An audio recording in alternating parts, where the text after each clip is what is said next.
Jason asked, what is the most significant thing you've changed your mind on with respect to cryptocurrencies in the last 5 years? You know, that's a very interesting question, Jason. And I was kind of digging in my memory and trying to remember various things that I might have changed my mind on. I think, first of all, I try not to take firm positions with certainty on issues regarding cryptocurrency or make predictions about the future with absolute certainty.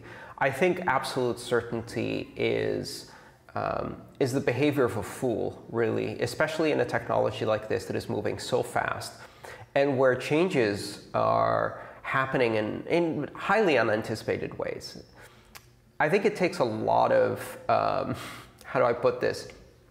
You have to be quite selfish to believe that, or quite arrogant to believe that you can make firm predictions or have opinions with certainty in an area that is so vast and complex.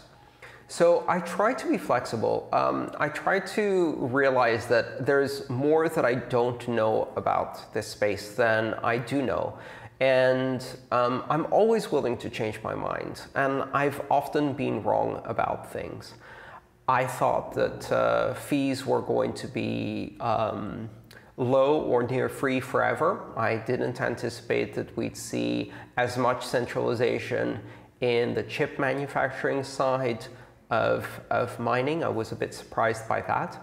I also thought that that Bitcoin and other cryptocurrencies could be attacked more readily, which was certainly a fear back when MTGOX collapsed. It was the first time that I felt, oh, this could be it. This could be the end of Bitcoin.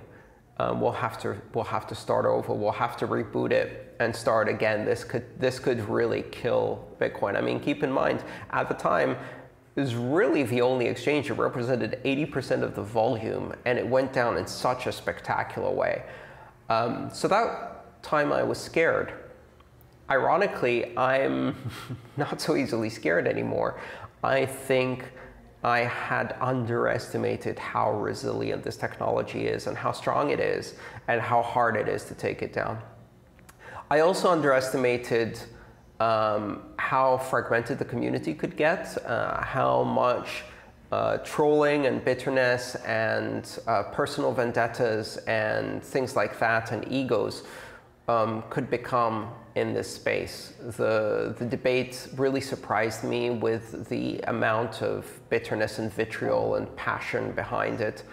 And so, you know, now I think I'm a bit wiser. Anytime you have large amounts of money, I think the inevitable trajectory of any cryptocurrency community is eventually you will arrive at a point of controversy that is big enough, with stakes that are high enough, that emotions will get very, very heated.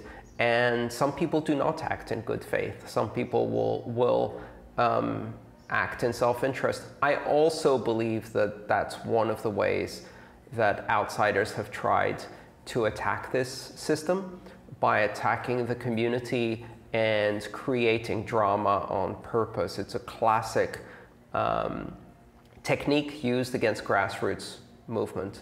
Evander asks, if you were to make one change to Bitcoin, what would it be and why? Well, if I were to make one change to Bitcoin, I would get downvoted by consensus because no one gets to make changes to Bitcoin.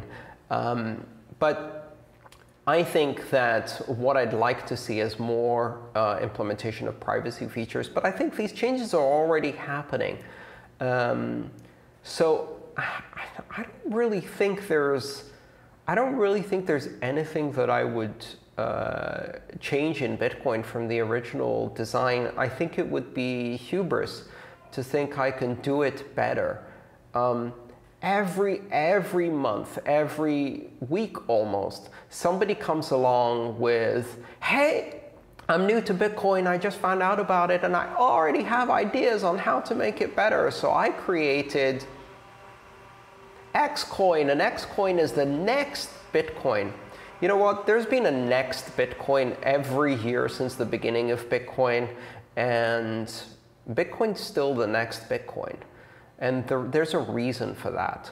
The particular set of building blocks and careful design choices that were in Bitcoin happened to be just right for the level of adoption and development and security that we have with Bitcoin.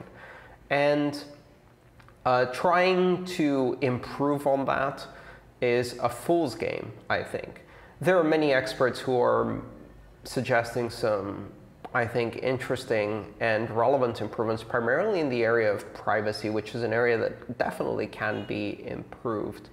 But when people tell you that Bitcoin's broken, or it's got fatal problems or design issues, or it's soon going to be superseded by this next technology, I would be very skeptical when I hear those kinds of things. Yes, other coins may exceed Bitcoin in market cap. Having more money to throw at something doesn't make it better. The banks can make a coin that has more market cap than Bitcoin. Of course they can. Money is the one thing they have. But can you make something that's more secure? Can you make something that's more decentralized? Can you make something that's more autonomous? Can you make something that is more censorship resistant, better for the things that Bitcoin is good at? And I don't think we can. And if we can do those things mostly with Bitcoin, because it's already got a very good basis for doing those things.